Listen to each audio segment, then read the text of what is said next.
Sim. Ô, Fernando, vamos falar um pouco de Rio de Janeiro, assim, de projeto. Né? Eu gosto muito de falar sobre projeto. Eu acho que é um dos problemas da população ter se afastado desses conceitos de ideologia, é que ela passou a entender, com razão até, de quão muitas vezes é falso, é vazio. O cara vê o cara falando de... Até hoje você vai ver nos ambientes acadêmicos, de universidade, o cara falando de grupos políticos da da Rússia soviética dos anos 20. Aí, pô, cara, o que isso diz para a realidade brasileira hoje? Até hoje tem isso, sabe? Então eu acho que então as pessoas vão se afastando do que elas entendem por ideologia até o ponto de virar um palavrão, ideologia. Né? Eu acho que a saída para isso é projeto, a gente identificar quais são os problemas da cidade, né? E quais são as soluções. A política é isso. Eu acho que em algum momento a esquerda esqueceu que ela começou a se empolgar tanto com as questões ideológicas que ela esqueceu para que serve a política. A política, ela serve, o conceito é do Aristóteles, né? A política serve à felicidade do cidadão. Exatamente. É para isso que serve a política, para o cidadão ser feliz. E aí, como é que você vai tornar o cidadão feliz? Você tem que dar segurança pública, né? Você tem a questão da segurança pública, tem a questão de uma cidade limpa, educação, saúde, né? E tudo isso aí, e o que eu percebi também é que as pessoas pararam, a esquerda parou de ter criatividade, ela para de discutir os projetos, então ela começa a perder a criatividade, ela não começa mais a saber o que falar, né? E você tem muitas vezes você vê a direita se torna mais criativa do que a esquerda. Um vereadorzinho lá de direita faz um projeto e, sabe, e vai adiante. Sim, não, Miguel, eu quero te dizer, como a Marta agora gosta de falar assim, eu quero te dizer que eu acompanhei esse processo que você falou muito de perto. Eu sou de Campo Grande, zona oeste do Rio de Janeiro, maior bairro do Brasil. Um abraço, Campo Grande, que eu amo. E eu sou de uma geração que a gente não viu o Brizola. O Brizola já tinha passado o governo dele, já estava coroa. Então, eu não conheci a política na Zona Oeste, em Campo Grande. Eu não conheci. O que eu conheci foram os candidatos locais, sem ideologia nenhuma, numa postura totalmente pragmática, que ganhavam eleições e simplesmente faziam um projeto de poder pessoal. Eu não vi a ideologia chegando e falando sobre o transporte, sobre a saúde, sobre o emprego. Eu não conheci isso. A minha politização se deu em campanha eleitoral, vendo programas na televisão de campanha eleitoral. Não foi algo prático. E aí, quando eu consigo entrar numa faculdade pública, que eu me formo em Direito, hoje eu sou pós em direito Público, e aí eu consigo me aproximar mais do partido, porque eu tenho uma vida mais no centro da cidade, o centro do Rio, e aí eu consigo me aproximar de um partido político, eu percebo que, aí eu identifico o que aconteceu. Os partidos do campo progressista, o PDT foi um grande exemplo disso, foram partidos que se intelectualizaram e se elitizaram. Simplesmente foram para o centro, foram para a Zona Sul, que é a área rica aqui do Rio de Janeiro, e ficaram lá. E ficaram com preguiça de ir para Campo Grande, para resto do João 23, pararam de construir. Então, o que você está falando, eu vi. A política que a Zona Oeste, a Zona Norte, a periferia, as comunidades conhecem, é a política pragmática do Zé do tapa-buraco. Essa é a política que nós conhecemos. Não foi apresentado um projeto para nós, não foi. E aí as pessoas reclamam porque o 70%, 77% da população de Campo Grande, que é o bairro que está tendo o maior número de contaminação do coronavírus Covid-19, morte, votou no Bolsonaro. Não entende por que isso. Como os caras votam nesse cara? Como os caras suportam um cara que é aliado à milícia? Querido, não tem opção lá. É quem dialoga. As pessoas reclamam das igrejas evangélicas, é a igreja evangélica que faz trabalho social. É na igreja evangélica que o jovem aprende a tocar violão. Não tem com a escola, não, gente. Cesta básica, vão pegar na igreja católica do Padre João, no centro espírita, porque o Estado sumiu.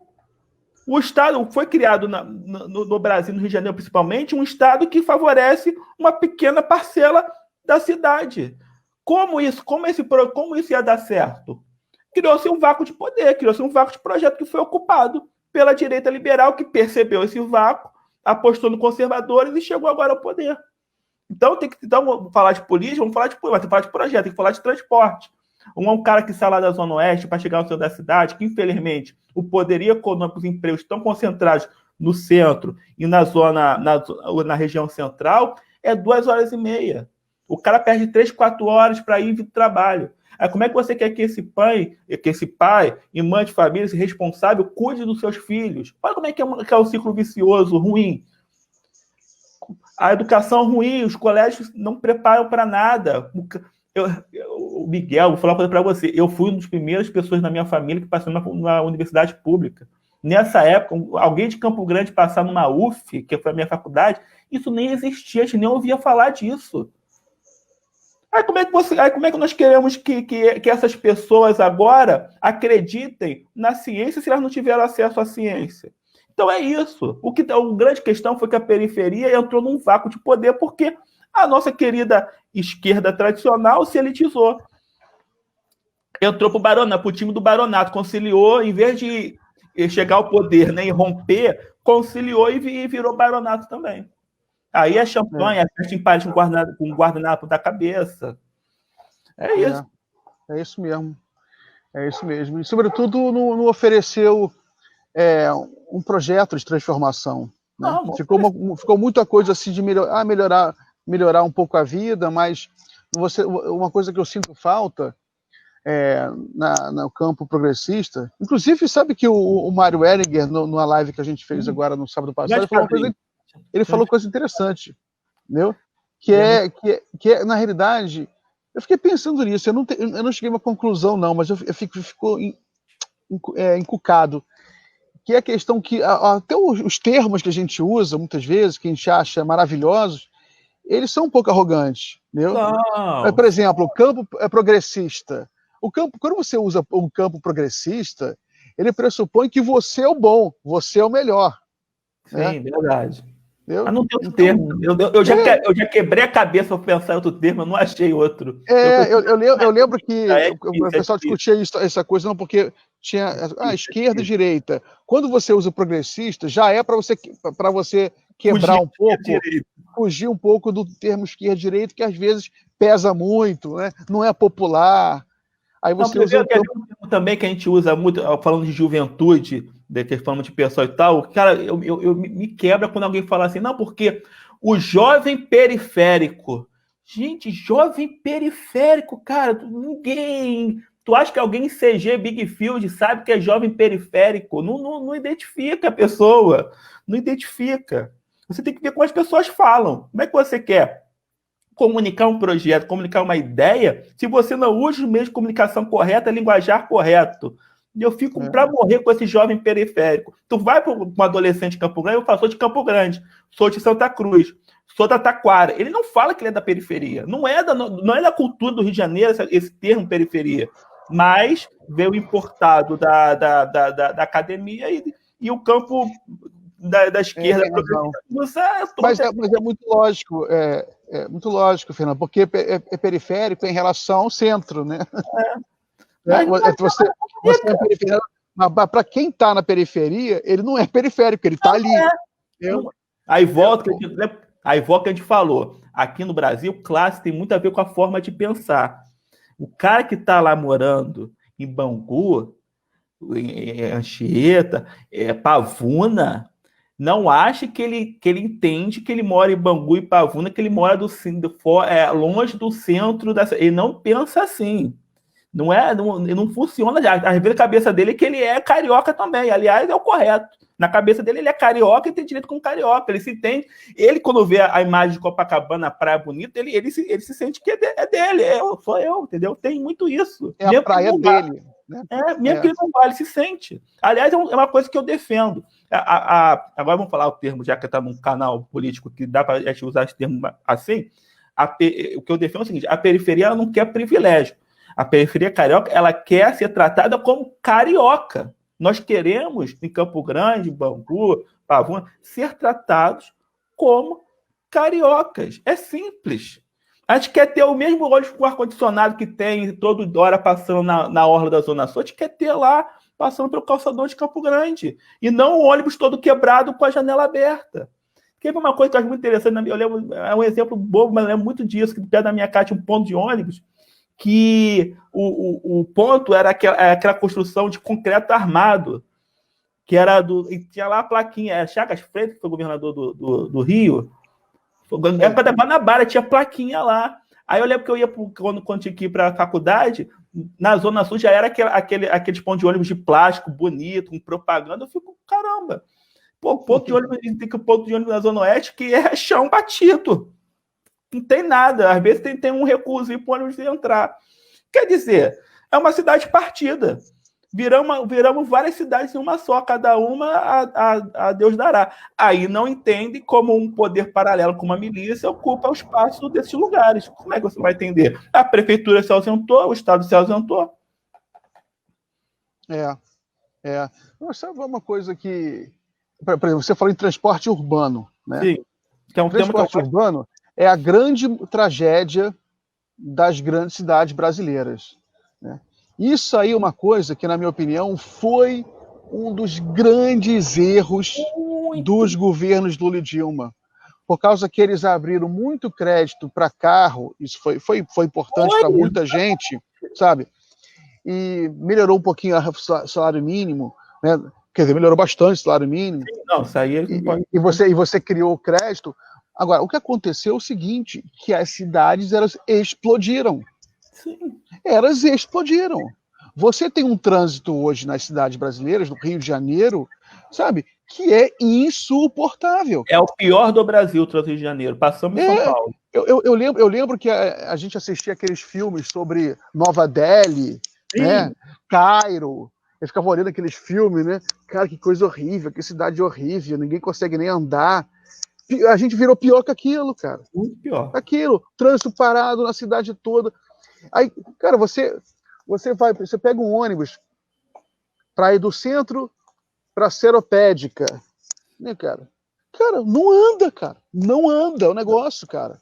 Demora 3 horas, 4 horas. Centro, Ilha do Governador, que é do lado. Ilha do Governador é do lado. Os caras, o pessoal, moradores da ilha, não podem falar. Eles perdem 1 hora para um trecho pequeno. Aliás, e você falou uma coisa muito interessante do transporte urbano. Nós demos muito financiamento para carro, mas não investimos em fomentar uma indústria que produzisse, por exemplo, trilho, produzisse trem. Exatamente. Que é o ideal, valia muito a pena as cidades brasileiras terem investido em transporte metroviário, muito a pena, muito a pena. Muito. Aí o Rio que fez, o Rio investiu VLT, um trecho de R$1 bilhão de reais para um trecho para poder ligar a ponta do centro da cidade a outra, para o doutor não gastar só de sapato. É surreal. É surreal. Aí tu quer que a gente não se revolte? A gente fica revoltado. Aí depois você não entende porque o cara de Bangu vota no Bolsonaro, né?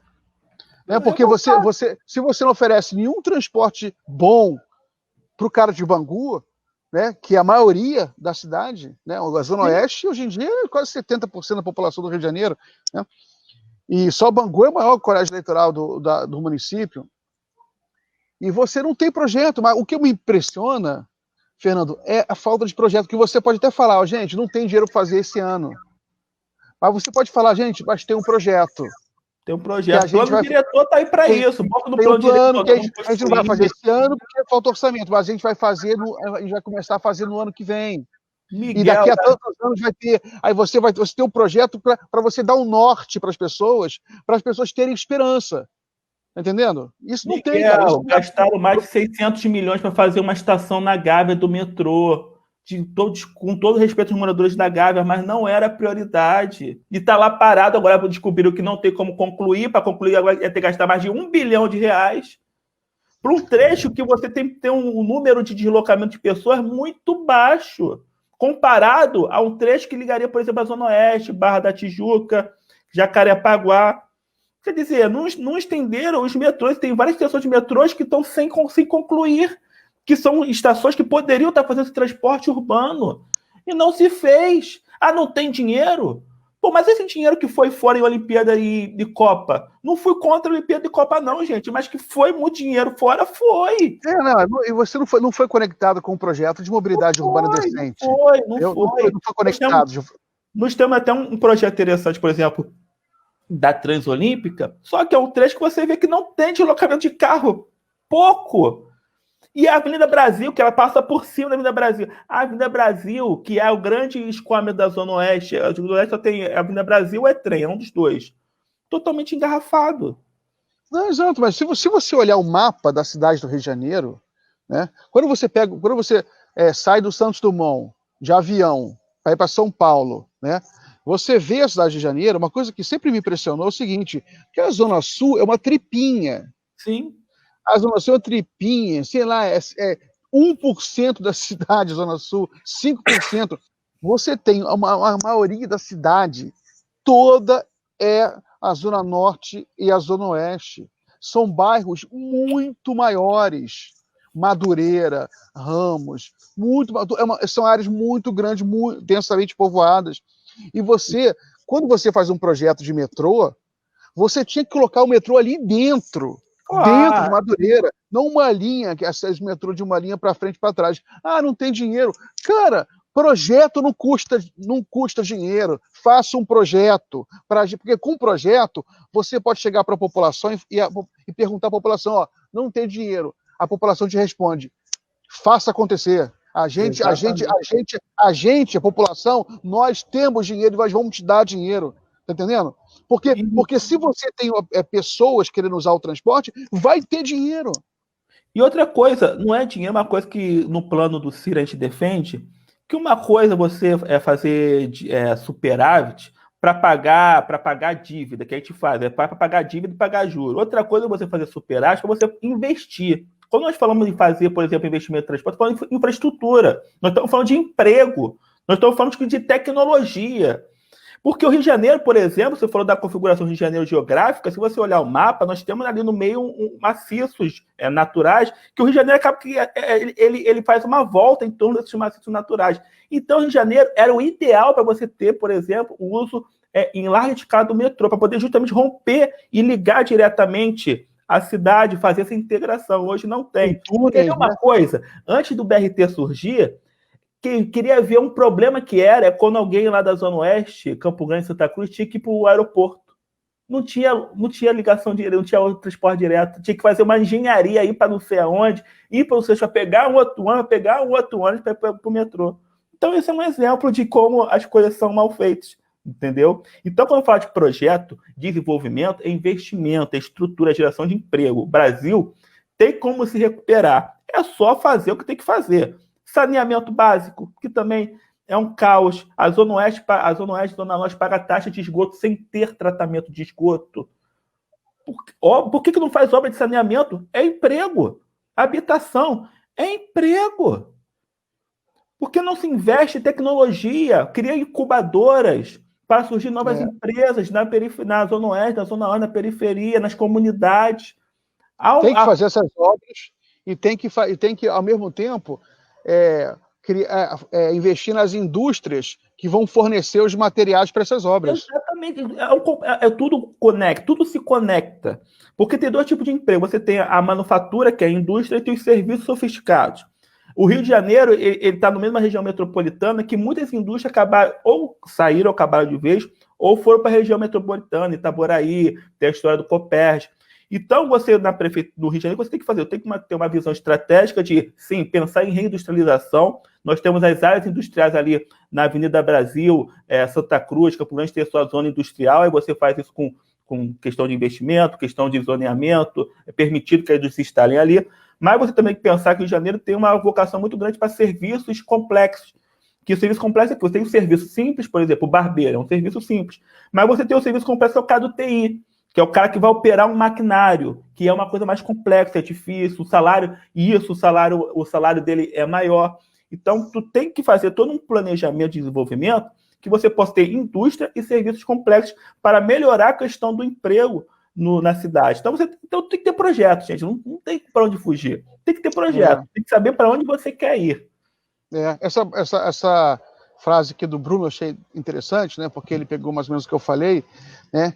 Que você, um governante, muitas vezes, o que o neoliberal faz, né? O que esses Guedes faz? E, na realidade, os Guedes estão aí há muito tempo, né? O governo da Dilma, o governo do Lula, eles investem. Então, Miguel, a gente pegou desde a FHC, que o cara fala assim, a gente não tem dinheiro, não tem dinheiro. Né? Só que isso é absurdo. Né? A gente sabe que tem dinheiro, tanto que quando os bancos precisam, 1 trilhão, recebe 1 trilhão. Agora, o que eu vejo é o seguinte, cara, se você tem uma população, Rio de Janeiro, tem ali uma parte da população, 6 milhões de pessoas, digamos assim, que não tem transporte decente, né? Você oferece um projeto, você pode abrir até uma linha de um fundo, você cria um fundo, sabe? Em que as pessoas, elas ali daqueles bairros, os comerciantes vão investir, sabe? Para você ter o metrô ali. Imagina o que um comerciante de Madureira não faria para ter um belíssimo transporte no seu bairro, né? Ele daria tudo, ele daria dinheiro. Que eu tenho proposto a criação de conselhos de desenvolvimento setoriais, locais. Por exemplo, Zona Oeste, por exemplo, Campo Grande, Santa Cruz e Bangu, você tem um conselho de desenvolvimento dessa região. Jacarepaguá, Recreio Barra, porque já é uma região diferente. Madureira, outra região. Você pegar os comerciantes locais, empresários locais, economistas, e você traçar para aquelas regiões microestratégias de desenvolvimento. Que aí você envolveria tanto a questão de você estar fomentando novas empresas e indústria, você está criando parceria, acho que a prefeitura pode fazer isso, criar parceria para facilitar o crédito, e a questão da educação fundamental, e você apostar muito nas universidades públicas também, privadas, por que não? Mas, por exemplo, na Zona Leste nós temos a UESO, que não tem nenhum campus próprio. A prefeitura pode chegar próximo disso e colocar nesses locais cursos que justamente visem a criação de novos empregos, porque você pode direcionar a cidade para outras vocações. Por que na Zona Oeste não poderia ter bons cursos na área de tecnologia, por exemplo? E a prefeitura criar espaços de incubadoras, coworking, dando uma estrutura para as startups começar a crescer e desenvolver. Então, as estratégias de desenvolvimento são várias, e é fundamental, porque nós conseguimos sair do lugar. E aí você falou de transporte, é uma coisa interessante, por exemplo, nós temos problema no Rio de Janeiro de habitação, temos pessoas morando em área de risco, nós temos que sim pensar numa reurbanização das comunidades, tratar como bairro, porque uma comunidade que tem uma ruazela desse tamanho, com pessoa uma morando em cima da outra, é complicado. Então, muitas vezes, você tem que ter um cuidado de fazer moradias populares para estar realocando as pessoas, e às vezes você não tem espaço nas áreas centrais. Mas se você tem um bom transporte público, que o cara pode ser colocado numa área mais longe, mas o transporte favorece ela chegar no centro, 20, 30 minutos, será que essa pessoa se recusaria a sair de onde está? Entendeu? Então você tem que pensar em tudo isso. Ter uma cidade integrada, nós temos que espalhar as cidades, espalhar os recursos, espalhar os empregos, espalhar a população. Está tudo muito concentrado num lugar só. E aí nós temos o problema da desigualdade, do estresse, da violência urbana. É tudo consequência desse tipo de coisa, dessa falta de projeto no Rio de Janeiro. Nós temos que ver muito aqui no Rio, nas cidades brasileiras, a questão do plano diretor. Temos que integrar o projeto de desenvolvimento do plano diretor. Acho que é o grande desafio de quem está militando pelo Ciro, que está pleiteando a vereança e prefeitura.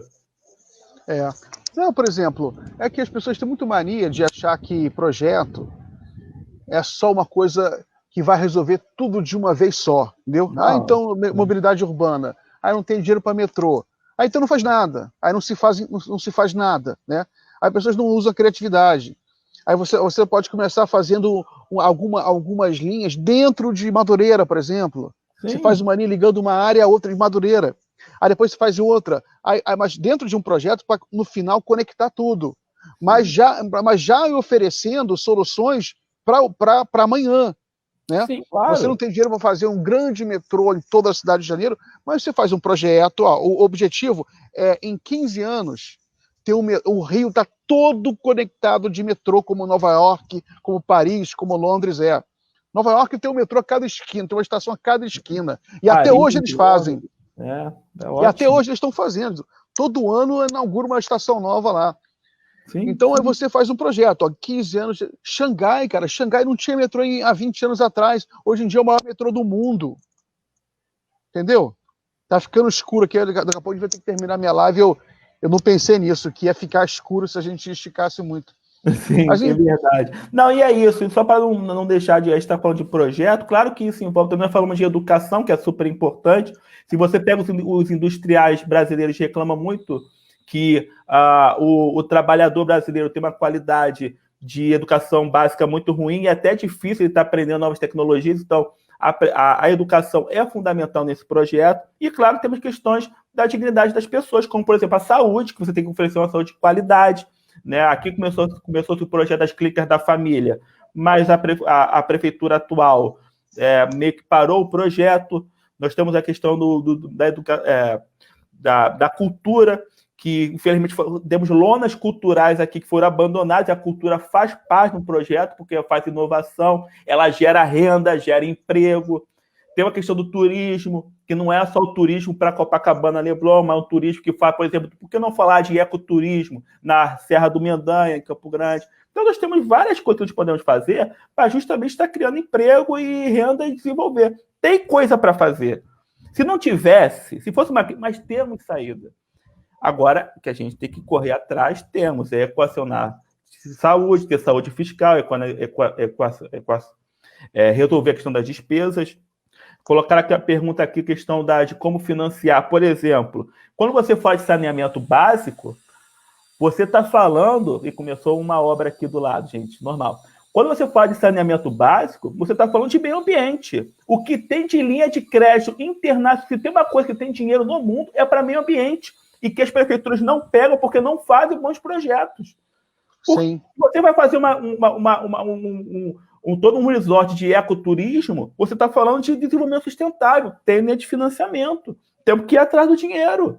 E, claro, movimentar a economia para a sociedade crescer. A sociedade só cresce movimentando a economia, não tem outra forma.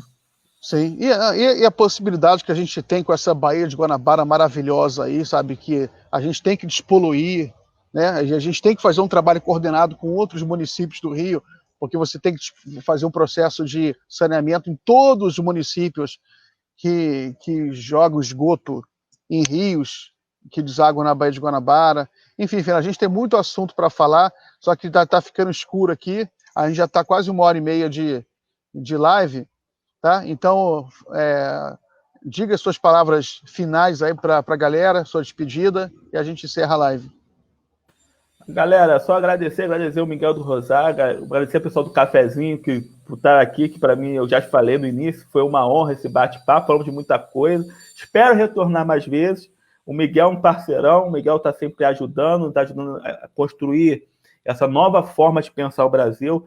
E, gente, o Brasil tem solução, e muitas dessas soluções vão passar agora por 2020. Então, é muito necessário que nós nos unamos e escolhemos candidatos que tenham uma visão, um projeto de país, porque senão nada muda. E temos que fazer um trabalho de conscientizar as pessoas acerca das eleições, porque não pode acontecer com esse 2018, que fizemos campanha nas áreas ricas, não fomos nas áreas pobres, e o que aconteceu é o que nós estamos experimentando hoje. Miguel, muito obrigado aí pela oportunidade. Obrigado você, Fernando. Quero mandar um abraço aí para todo mundo que participou. Teve aqui um camarada que falou: pô, Miguel, Fernando, manda um salve aqui para a galera do chat. Mas eu não mandei muito salve, mas eu coloquei o comentário de quase todo mundo aqui na tela. Então, muito obrigado aí. Essa foi a maneira de eu valorizar. Essa foi a maneira de valorizar a participação de vocês, tá? Então, Fernando, obrigado pela conversa. Vamos conversar outras vezes, sempre que você puder, a gente bate um papo aqui. Valeu, abraço. E fica um pouquinho para a gente conversar depois do finalizar da live aqui. Tchau, pessoal. Abraço.